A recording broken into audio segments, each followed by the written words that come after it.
Welcome students.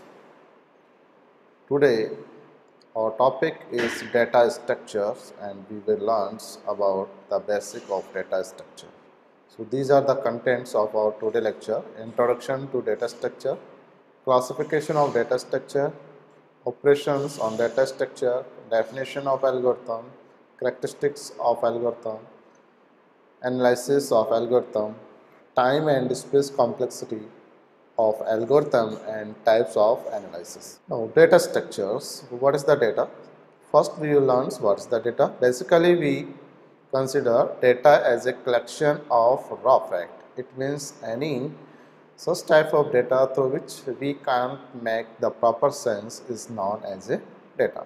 So, a data structure is representation of logical relationship existing between individual elements of data. In other words, a data structure is a data organization, management and storage format that enable efficient access and modification of data. The logical or mathematical model of a particular organization of data is also known as a data structure. A data structure is collection of data values, the relationships amongst them and the function or operation that can be applied to the data is known as a data structure. The data structure affects the design of both structural and functional aspect of a program. So we can say a program is basically consists of two terms, algorithm and plus data structure. So algorithm is a collection of step-by-step procedure to solve a problem is known as. Next topic is the classification of data structure. So basically data structure is widely classified in two categories. First one, primitive data structure, and second one is non-primitive data structure. So this data structure classification we also can see using this block diagram.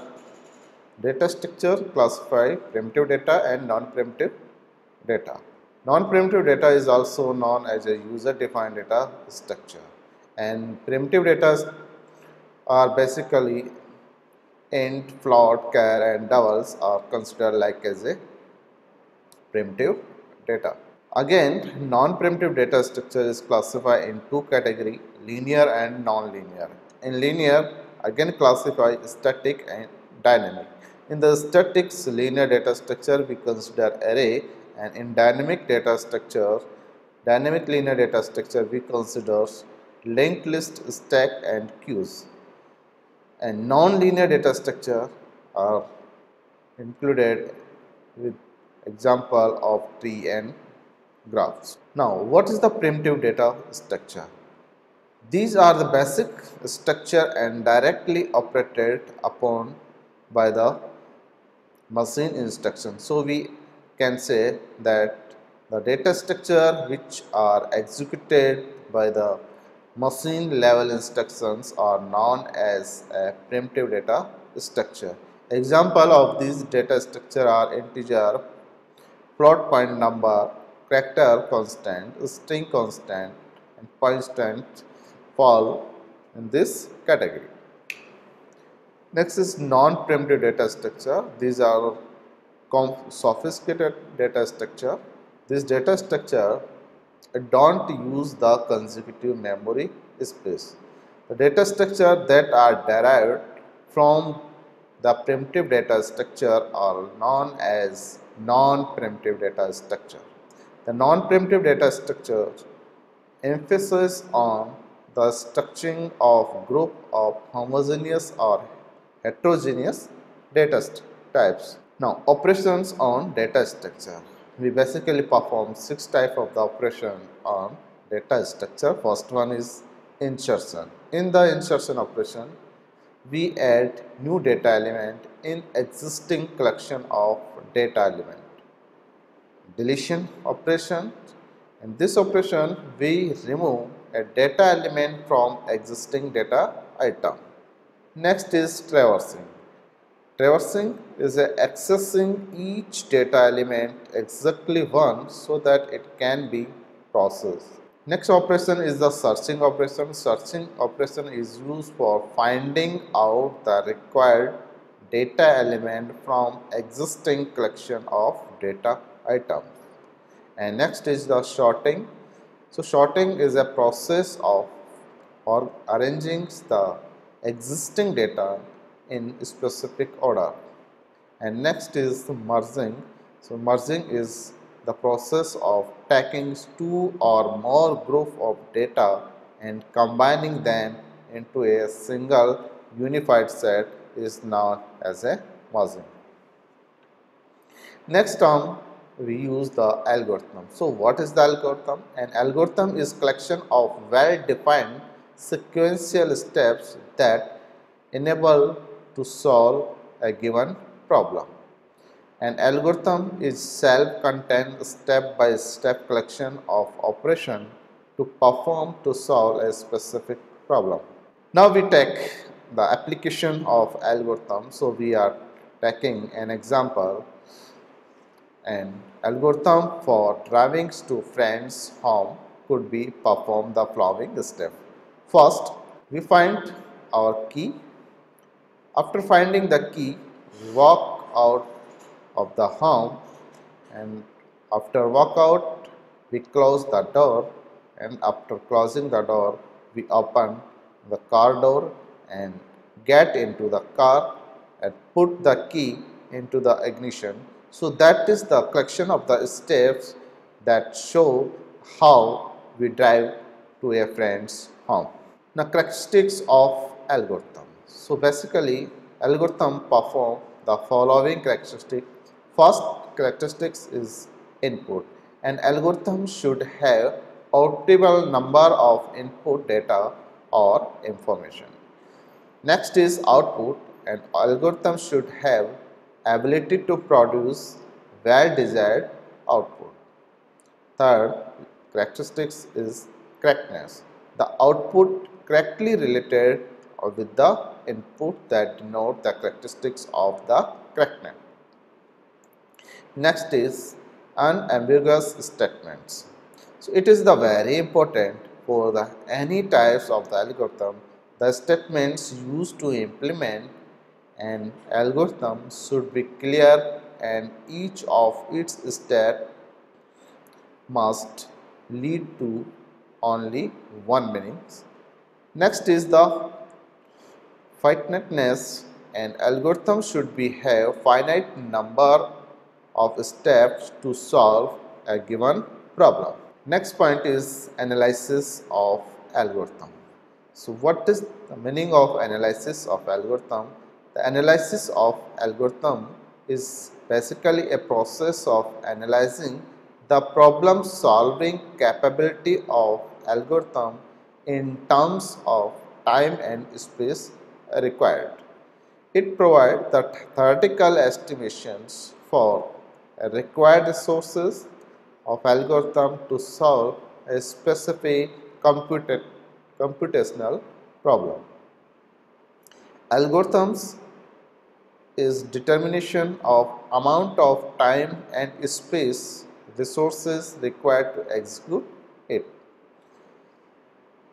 An algorithm for a particular problem is one computational problem can be solved by the different approaches or algorithms. Next step is usually the efficiency and running time of algorithm is set as a function relating the input length to a number of the steps known as a complexity or a volume of memory known as a space complexity. What is the time complexity and what is the space complexity? So basically time complexity of an algorithm quantify the amount of time taken by an algorithm to run as a function of length of input. So we can say the time complexity of an algorithm is total amount of time required by an algorithm to complete its execution is known as a time complexity. So there are some factors that show on which factors the time complexity depends. So, the time complexity depends on the following factors. First one, arithmetic operation. Second, logical operation. Third, number of comparison. And last is return value and assignment operations used in an algorithm. Now, here we are taking an example that denote how we calculate the time complexity of an algorithm. So, here we are making the algorithm or codes regarding to implement the sum of element of an array. So, we are make a procedure here sum of list, and we are taking passing two parameter here. One is array and second is any integer number. And here we are initializing sum by 0, and we are taking an integer variable I for executing our array. And we are apply here for loop that denote from 0 to length of number of element to the array, and here we are calculating the sum of the all elements existing in the array, and finally taking the sum, we return this sum. So, we use here some steps. We are assume that each operations take only 1 unit of time. So, here we are taking two variables, we are taking here operations.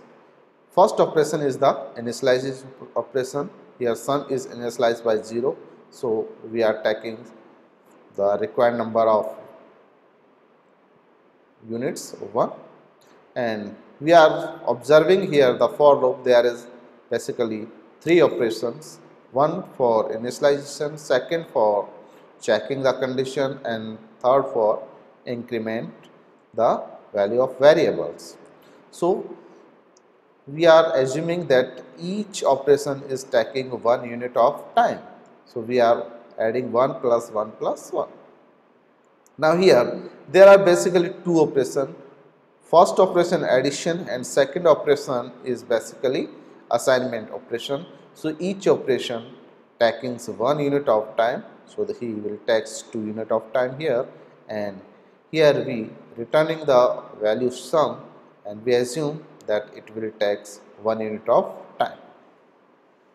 Now, here we basically observe how many numbers of the steps basically takes the more repetition. So, we observe here the initialization is done only one time. So, we taking only 1 unit for initialization in this line, and in this line we take the I is initialized only one time. So, we are take 1 unit of time, and in the second condition we are taking that this condition basically used to check the condition. So, he will take n plus 1 times. Okay. So, number of unit required for this operation n plus 1, and there third is the increment in the value of I, he will execute n times. Okay.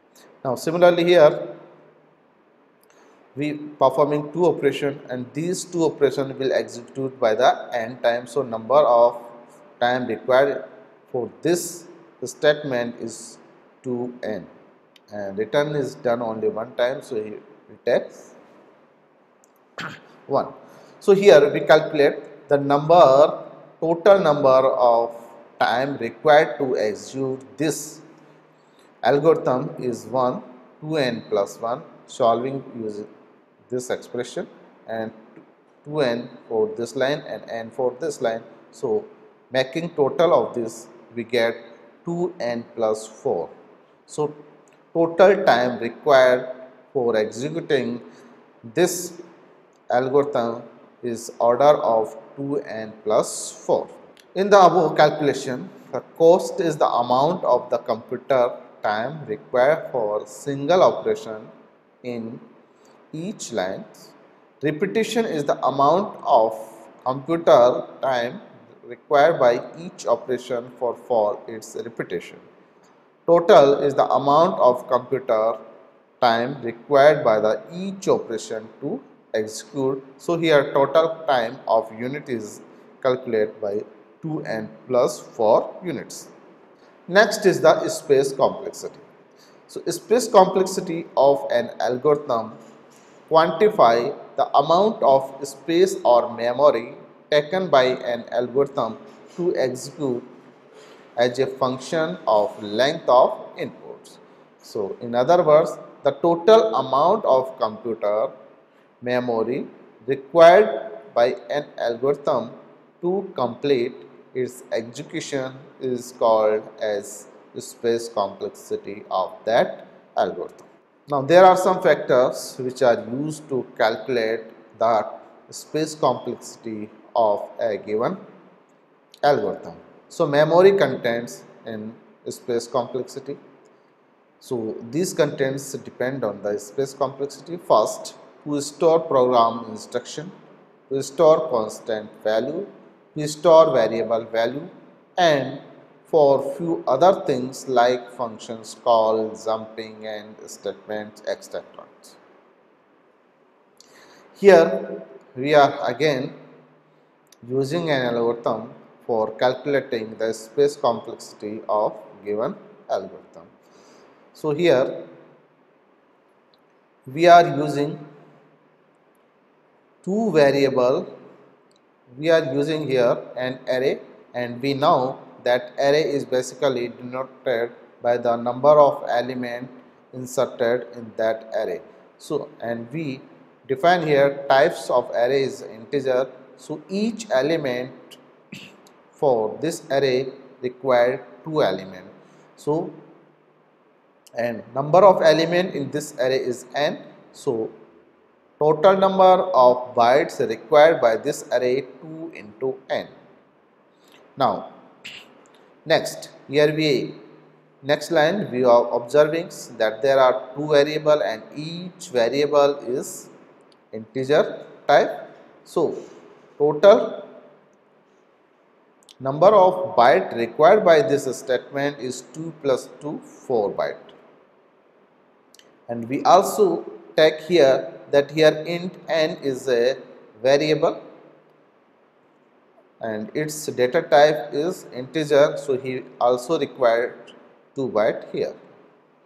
Now after that we are observing that in the return statement we use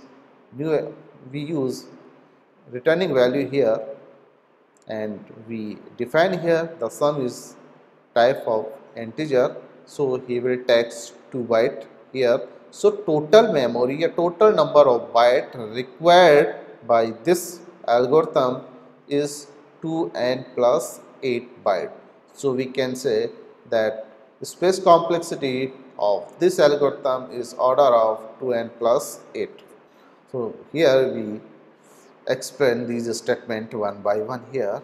In the above piece of the code, it requires 2 into n into 2 bytes of memory to store array variable AR and 2 bytes of memory for integer parameter n, 4 bytes of memory for local integer variable sum and I, 2 bytes of memory for return value sum. So total number of bytes or space required by this algorithm is 2n plus 8 order. Now types of the analysis. Basically there are three types of the analysis: worst case, best case and average case.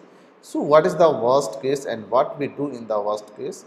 Basically worst case provide an upper bound on running times and absolute guarantee that algorithm would not run longer or know much what the input are.